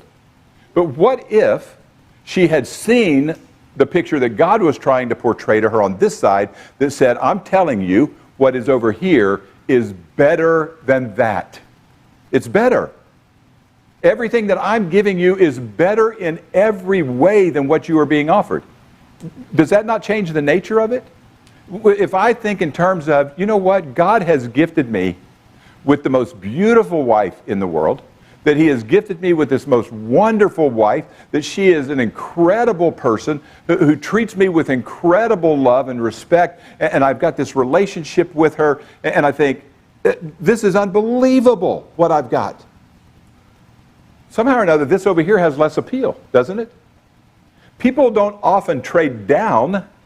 We talk about trading up because that's the mentality. Somehow we think we're going to get something better. We have an expression that talks about that, don't we? What expression do we have about the grass? Greener on the other side. I remember Melvin Curry one time saying to me, he goes, if you ever have that temptation, ever think about that thought, he says, make sure you look at that person and think, wonder what they'd look like after 15 years of having to do all my laundry and pick up my dirty socks and doing the dishes after me and chasing my children. I thought, well, there you go. He says, you're getting the wrong picture. Beauty is more than just what you're seeing on the outside, and we understand that. I get in trouble almost every time I use this example, but I tell people, I don't know. If God allows us to be married long enough, Judy's going to be ugly someday. So, now, I just mean only in physical appearance we'll no longer hold the beauty that the world sees. You please understand that. She'll be more beautiful to me with each passing day. But I'm saying, by world standards, there's a point at which we no longer have the physical attractiveness that exists that is driving so many people's minds in the world. We understand that. It has to be way deeper than that. And so make sure you invest at home. And so you communicate your needs to one another. How can we make sure that I'm being fulfilled and that you're being fulfilled? How do we make sure that we understand how perfect we are for each other and how we're working this? Because if I feel my marriage is incredible, there's just less temptation. That is a hedge to keep me from being as likely to stray. Understand, and my marriage is fantastic, and God would have me to understand how incredible it is and to focus. And if it's not fantastic, you know what God's going to tell me? Start doing better, God, Mark. Become who you're supposed to be. She has to do whatever for her, but I can only do for me. He's saying, be what you're supposed to be. You can make it what it's supposed to be. I like that. I tell people, get naked. I had to make sure that we didn't have all the kids in here for this one. Some are, but not lots. But here's what he says. He says, drink water from your own cistern. And then what does he say about her? He says, rejoice in that. Let her beauty satisfy you. That's God. God says, you know what? It's not a bizarre thing that a man is attracted to a woman's physical beauty. God made her that way. For that, he goes, let her breast satisfy you at all times. He's saying, look at your wife as being an incredible attractant physically to you. He's saying, drink from your own cistern. Understand and how you can appreciate the intimacy physically in your own marriage. He says that's important. Make sure that I understand what I have and how great what I have is, and not only appreciate it, but continue to build that over and over and over again. Because there's a tendency for us to think. Men don't have this problem, typically. We suffer, if anything, we suffer from the Fonzarelli syndrome. You know, we go look in the mirror and it's like, hey, there's nothing really to improve on here. Even as we get older. And men get older and people say they look more distinguished. Rarely do you hear somebody say, she looks so distinguished. And if you did, she might take offense at that anyway. As women get older, they wrestle with those esteem issues. I would just tell you, that's a typical thing. And so you have wives, you've been married for 20-some years, and your wife's saying something like, do you still find me attractive? I never ask her that. I assume she finds me attractive. Now, that may be my fault, but it's easier for me just to live on the assumption. And so you have to reinforce that. Not because you're just trying to build self-esteem, but because you understand she is beautiful, and I want to tell her regularly how beautiful she is and how perfect she is. That becomes a part. He's just saying, invest at home. Make sure you're making the relationship that you already have so good that you wouldn't want to stray. That is automatically a hedge. Two's company, three's a crowd. Three's security. Three is sometimes a crowd, but not in this case. In other words, this is the being alone syndrome. There are times where somebody works, either man or woman, that has to have a meeting with somebody of the opposite sex. That's the nature of the job. You have to have, whether it's a sales meeting or something like that, or maybe you end up having to even meet somebody for lunch for one of those kind of meetings. Here, I'll give you something you can do. If it's local, let's just suppose you're a man and you have to meet a woman client for lunch or something, or coffee or something else. And it has to be a work conversation, so you can't invite necessarily other people along. Here's an idea. Tell your spouse where you're going to be. Invite your spouse to come, sit at another table, just so you can have the beauty of your spouse being there while you're having to deal with this meeting, and they've got the security of knowing that you're being protected. Whatever the case, find some way. Or if you can have a third party, make sure there's a third party there. There is protection and security when there's a third party there. So much so that in this culture we're in, our congregation will not allow a Bible class to be taught if there is only one student in the Bible class. They have to go into another class because there is automatic security when there's a third person there for the sake of witnessing something. And that's what Jesus said. If two people have a discussion, an argument with one another, he said, try and solve it yourself first in that. But then he talks about the value of witnesses, doesn't he? Because if you have a he said, she said in a situation, who can dispute? Nobody else was there. Make sure there's a third party as a witness to what's said. Two's company, three is security. Every time you can, make sure you're protecting yourself. Stay open in public. Avoid intimate settings. We mentioned the whole idea of Facebook and that kind of thing. I would tell you honestly, I understand this is only my opinion. I don't have a scripture to say this, but I'm telling you, you want a hedge? No male should have a female Facebook friend that is not friends with he and his wife. You don't need separate friends on Facebook of the opposite sex. Same way in reverse, wives to men. Make sure that they are common friends. I don't need to have, I'm not saying that I can't at reunions talk to somebody and connect with somebody I went to high school with, but a girl that I went to high school with does not need to be somebody I'm in regular communication with, separate from my wife who doesn't know this girl. That's a protection. Does that seem overboard? Sometimes it may, but it's the idea of, I want to protect my marriage. That's what I'm trying to concentrate on, because doesn't it matter more than my friendship with somebody from high school? Absolutely. If I had to sacrifice every one of my friendships from high school in order to be right with God and my spouse, I should be willing to do that. Now, I'm not usually asked to do that, but be careful with that, because it can be a gigantic danger. Install a good, strong internet filter. I don't even know how I can emphasize this as importantly as it needs to be. If you got kids especially, you just better accept it. You may be good on the computer, your kids will be better. They are getting more and more gifted. That's just the nature. It's every day for them. They're going to come across things that you might not expect, that you might not want. And so if you've got some way to stop that, then stop it. And there are good internet filters. A couple of Covenant Eyes is one. Good internet filter. Net Nanny is still a good internet filter, and they work with Focus on the Family. And so there's good internet filters out there that you can put on. Those are both a little pricey, not bad. I'm saying $100 a year or so, and you could have either one of them, which is not terrible. Or there's free ones out there like Kaspersky and some others that you can put onto your computer that will provide protection. It will keep them from even getting to certain sites. And if it doesn't keep them from getting there, one like Covenant Eyes will have an accountability partner, you, that will send you an email for every site they try to visit. So if they go around the system and find a way to go around, it doesn't matter. You'll know where they've been, because it's going to send you an email and let you know. I've known parents even who have put on key strike apps so that you can go back and see exactly what they've typed into their keyboard, period, as they're doing searches or anything else. Whatever is needed to protect our children, we understand. It needs to be done. But whatever is needed to protect and secure my wife needs to be done as well. Secure the husband. Make sure you're protected. And this used to be a male-only issue, or male-predominant issue. Let me show you a couple figures here real quick. According to a study published by the Journal of Adolescent Research, 49% of young adult women agree that viewing pornography is an acceptable way of expressing sexuality.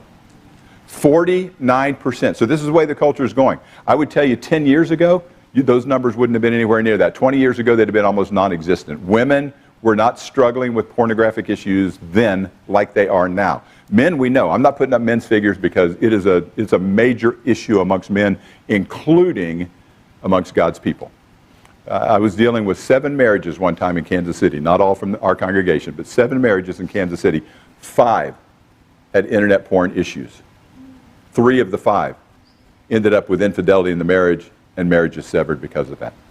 I'm telling you, it's a big problem, we understand, amongst men, but it is amongst women as well. According to the study in cyber psychology, 62% of women have seen pornography by the age of 18, 52% by 14. Keep in mind, over half of all the 14-year-old girls have seen pornography. That's not always intentional. You realize the way pornography works, that industry produces more money in this country than the NBA, the NFL, the National Hockey League, and MLB all combined. Do you think of what that number must represent? Unbelievable. And they will log every website domain they can possibly buy that is similar to other domains so that people might type in the wrong thing and get sent to one of their sites. You realize that? Whitehouse.gov is a government website. Whitehouse.com, I don't know if it's still existent. Whitehouse.com used to be a porn website. You think that's unintentional? That was purely intentional. They do things like that. They attach to food. They attach to other things for that very purpose. So make sure you understand that you're protecting both your children and yourself. Some teen girls are viewing online pornography for a half an hour or more at a time. 1 in 7 said they'd done that on multiple occasions. 1 in 5 women, 18%, use the internet connection for sexual purposes habitually every week. Think about that number. I mean, it's upwards of 50% for men, but it's around 20% now for women. So it is both a male and a female issue. And so as you think about internet, some have those accountability issues. If you have a real issue, if you're really concerned, get something like Covenant Eyes that has an accountability issue, an accountability feature. It will email somebody, whoever you set up as an accountability partner. It will email them every time. It won't send them the picture. It'll show a picture of the website, all completely blurred out so you can't see any pictures, but it will let you know where they went and tell you that. So, get an internet filter. And if you've got children, honestly, if you've got children and don't have some way of protecting them, I'm telling you, you are just asking for trouble. It is way too available these days. It's different than it was when I was growing up as a kid, and some kid would have to sneak off with a magazine or something that he was able to get his hands on. It's a click on a computer now, or a phone, and these programs are available for phones, for tablets, for computers, for all of them. Get professional help if needed. It is that big of a problem. If you need professional help, get professional help. There are those, matter of fact, there's a gentleman in Texas that deals specifically with that, a Christian, who will help Christians deal with this problem of pornography, infidelity, homosexuality, several sexual sins and issues of that type. Sometimes you need to get professional help. It is because it's an addictive thing. The Society of Psychiatrists and stuff that I mentioned earlier this morning, they have deemed pornography as an actual addiction. So, or said actually listed as sexual addiction, but it involves pornography. Some compliments don't pay. Just understand that there's no reason for me to tell another woman how attractive she is. What do I gain by that? I might compliment her on something she's done. That's okay. Another Christian. But I don't need to. I may even compliment her on say, you know what, that's a pretty dress. I like that dress. I might even go as far as that. But if I'm telling her how pretty she is, for what possible purpose? What am I gaining out of that? She might need encouragement. I understand that. Let my wife tell her. Let her husband tell her, or somebody. Let her kids tell her. I don't need to be spending my time complimenting somebody else. How do you think my wife feels about that? If I'm saying, man, she's pretty, isn't she? I'm going to go tell her how pretty she is. Start the conversation that way and see if you get the chance to go over and tell her. I'm thinking my wife may prevent that from happening. You know, we need to think about that. You know, that's why they ask you those questions sometimes that make the fairer sex considerably less than fair. You know, if your wife says, "Did you notice that woman's hair?" There's no good response for that. I mean, you can say, I didn't notice her hair. No, I didn't. And she knows you're not telling the truth. You can say, I noticed her hair, but I like yours better. Then she's going to think you're just buttering her up with flattery. You know, what are you going to say? One guy said the best you can hope for is to have a stroke. So, well, don't compliment other women. Don't talk about them.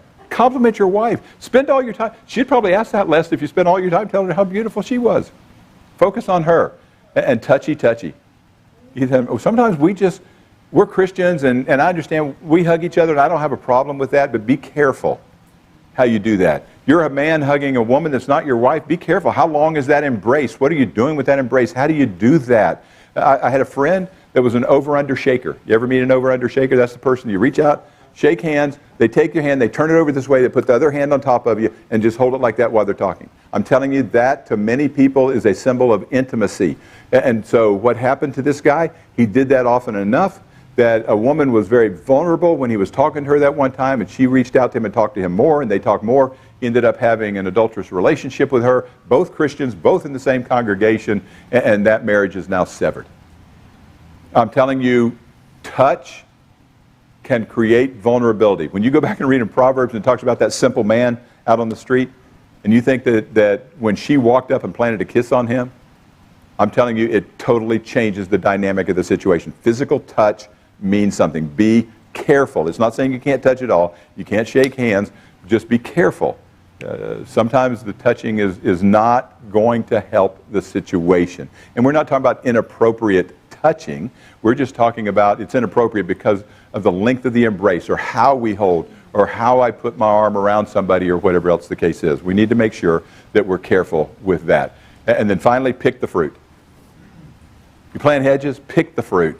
In other words, do you realize if you're doing this right and I protect my marriage, all the things that I gain out of this, all the fruit that is there, it's kind of like when I'm growing those tomatoes in the backyard and you're protecting them and you put something to keep the squirrels from getting them or the birds to getting them, and then you spray them with some kind of bug killer or whatever you're doing to protect the bugs from getting it. And so you do all of that for what? So that the end result is, man, look at what I get. God says, pick the fruit. Understand there's incredible benefits in keeping your marriage safe and secure. A wonderful thing happen. Wonderful things begin to grow. One, everybody feels more secure. If my wife knows and I know that we're both putting things in place to protect that relationship, we both feel better about that. There's a security that shows up with that. There's less conflict because of that security that is there. We understand that. There's just not the arguments. We're so focused on pleasing each other and protecting each other, and there's more intimacy. When there's not the other issues you're struggling with, the conflict and the lack of security, there's automatically more intimacy, emotionally and physically. Shows up in a marriage. Because both know that those are protective hedges in and of themselves. If I'm seeking to satisfy my spouse intimately, and she's seeking to satisfy me intimately, that creates a hedge. And God says we need to do that. Even remember 1 Corinthians 7, his point was, understand, you're not yours, you're hers. She's not hers, she's yours. That's the nature of what Paul is saying. That's the nature of coming together in marriage. I am seeking to fulfill her, she's seeking to fulfill me. One guy described it, and I just thought he had the perfect term for this. He said, you got your own fenced-in playground. I just like that. You know, it's like you feel safe.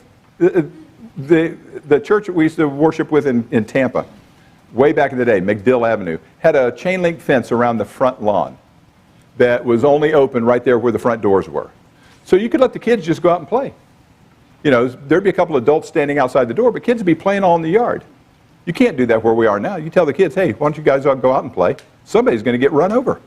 Because that's just, we don't have that kind of protection. He says, marriage. How great is it to say, you know what, we got our own fenced-in playground. We got our own yard here. This is perfect. We can totally enjoy one another without fear. And I'll leave you with this story. And I may have even used this story when I was here last time. If so, those that have 8 years worth of memory, that's why I don't know if I used it or not, because that was 8 years ago. I was in Denver, Colorado, doing a marriage series. Different one. As a matter of fact, it was similar to the one I did here last time. And I gave a lesson where we talked just specifically about planting hedges. I had a guy come up to me afterwards and he said, you're way out of line on that. You're overboard on that. I don't need to plant those kind of hedges. It was a younger guy. And I said, well, that's good, but I think it is necessary. And he goes, no, he says, I love my wife. I would never do this. I said, that's a great decision to make. I said, but I think you need to put things in place. He goes, no, I've decided in my mind that I would never commit adultery. I said, so what are you doing to make sure that that decision lasts? He goes, I don't have to do anything. I've made the decision. So I'm trying to figure out exactly how I want to deal with this guy because I've never met him prior to this moment. Another guy from the congregation that I also haven't met walks up and interjects himself into the conversation. And the only thing he said was, I would have fallen asleep with the other disciples. I thought, wait, what? This is not helping. I'm trying to figure out what is, and then it dawned on me. And the guy said, what are you talking about? He said, you remember when Jesus said, watch and pray in the garden? And Jesus went away and prayed and the disciples slept. Jesus came back and woke them up and said, watch and pray. And he said, he went away and prayed and the disciples slept, and it happened a third time. And it said they were weary. I understand that. It said they were weary, but Jesus told them to watch and pray. Why? You remember what he said?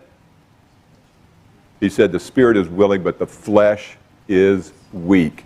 And that was the point he was making to this. You know what? Great to make the decision here, but you better put things in place. Because if you don't think flesh is weak, then you totally misunderstand who we are as human beings. We succumb to temptation because we have those weaknesses. And so he was just saying, I would like to think that Jesus would have said,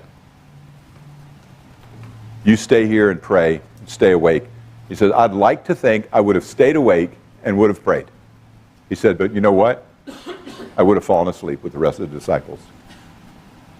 That's the nature of flesh, and that's what God is telling us.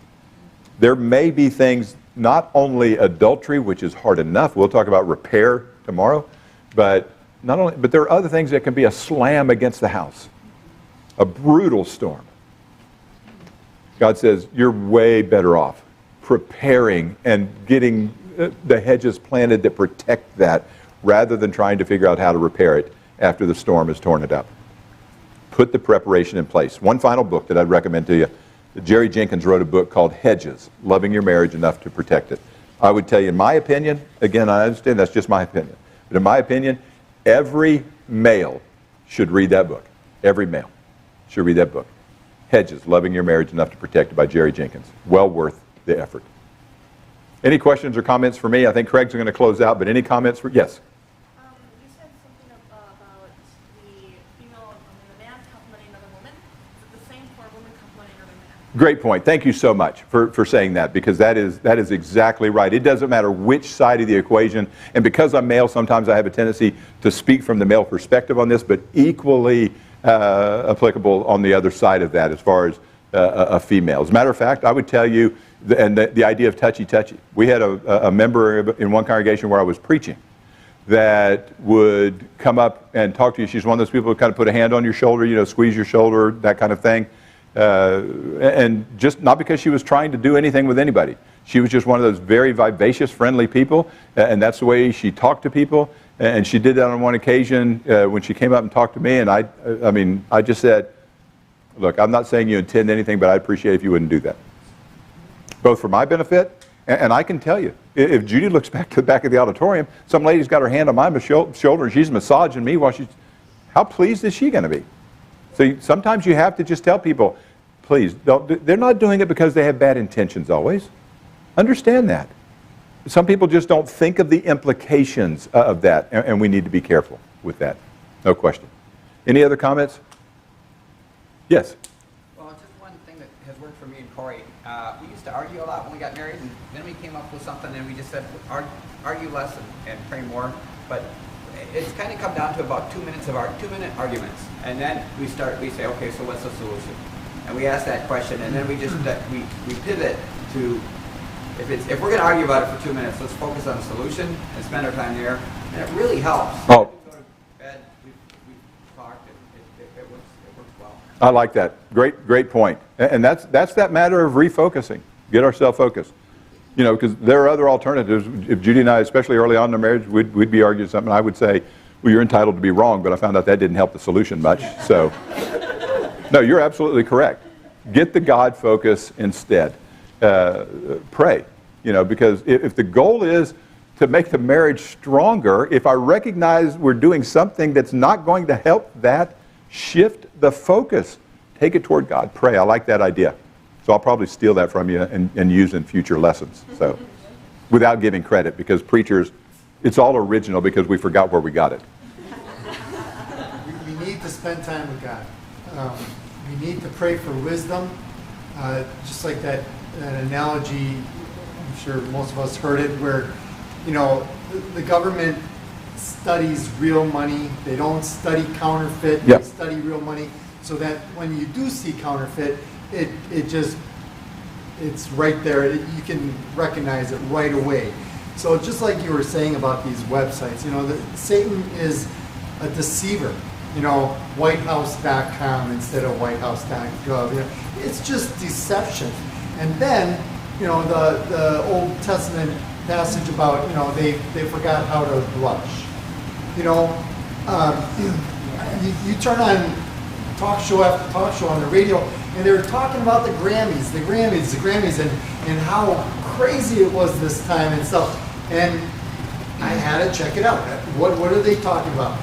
There was stuff going on there that you would only pay admission at a place of business that has blacked out windows, and if we turn that stuff on expecting to hear music and see entertainers, we just get used to it, and what are we binging on HBO and everything? We're just getting used to it. He just throws a little bit here, a little bit there. We need to spend more time with God so that we can see what's right and what's wrong. Absolutely. Those things ought to throw up red flags instantly. They ought to just be flying up red flags. And I'll give you one last example, and I'm going to turn it over to Craig because we're a little bit past time. But we had somebody recommend a movie to us years ago. So we went to see the movie. And this was before movies were nearly as bad as they are now. I mean, ratings don't mean anything. You realize even movie ratings, that's 24 people sitting in a room in California that are deciding what to rate a movie. 24 people are deciding for all of us whether a movie is PG, PG-13, R, something less than that, anything or more. But they recommended a movie. We left after just a few minutes of the movie. It's like, language is horrible in this movie. I'm not listening to this for 2 hours. And so we said something to the people afterwards. And they said, "Did you see the movie?" I said, "We saw about 5 minutes. We left." Why? The language is horrific. Their statement was the most telling statement to me. They said, "We didn't even notice any language that was an issue." It's like, there you go. Victory, Satan. Flags should go up, but we get so conditioned, just like you're saying. We get conditioned to seeing things, hearing things, that it becomes a part, like when we talk about culture affecting us, it starts to get the water into the boat a little more easy than we think. Appreciate that so much. Great comments. Lord willing, we'll have 2 more lessons, plus a eulogy tomorrow, but 2 more lessons that are focused on, one, passing that baton of faith, raising those kids, and then secondly on repairing storm damage. What do I do? Because guarantee you, there's going to have to be some repair done in everybody's marriage at some point. Maybe small, maybe just like putting a little bit more caulk on that crack that's somewhere, but sometimes it may be big. How do we deal with that? Thank you much for your attention.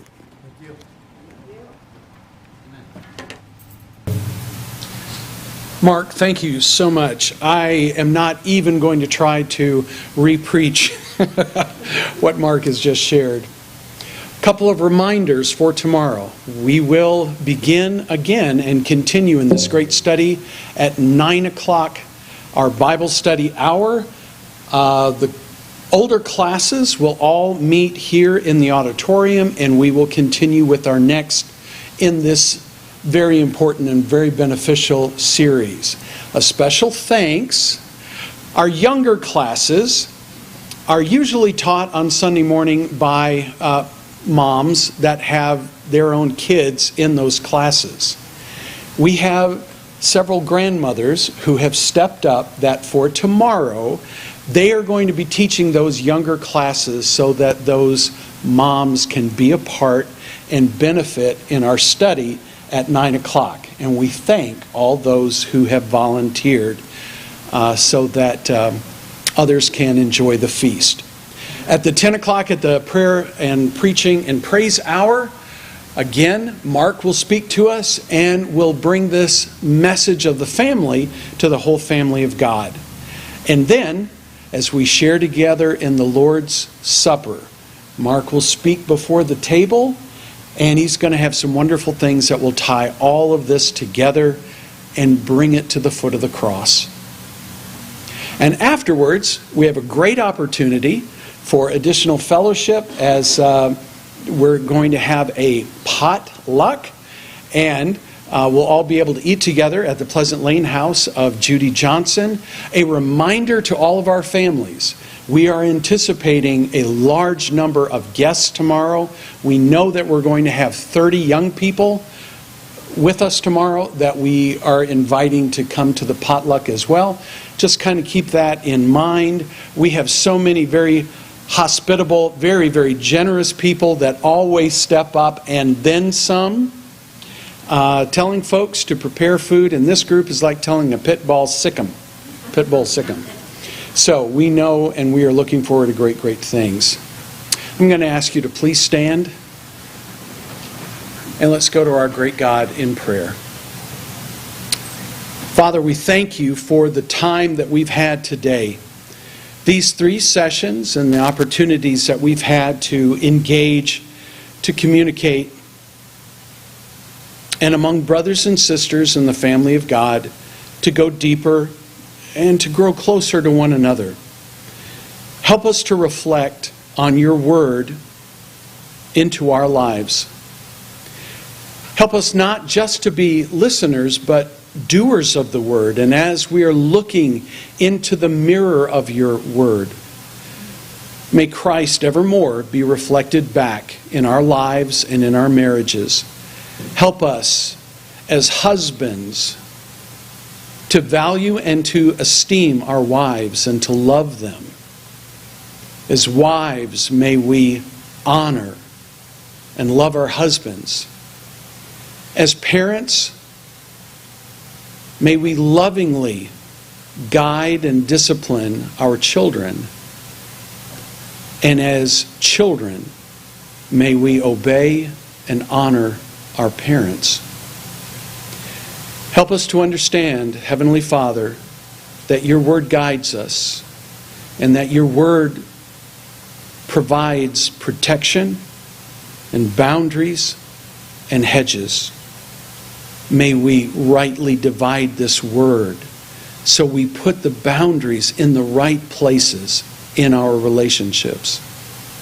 Help us to understand, Heavenly Father, that when you tell us don't, that what you are really saying is don't hurt yourselves and don't hurt your relationship with me. Bless us now. May we have time, sometime this afternoon, this evening, to really reflect and to make application of the things that we have learned, and help us to come prepared for the Lord's Day, to come and to give our whole heart. May we be like Mary and sit at the feet of Jesus.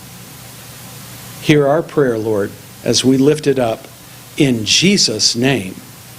And let all God's family say, Amen. See you all tomorrow.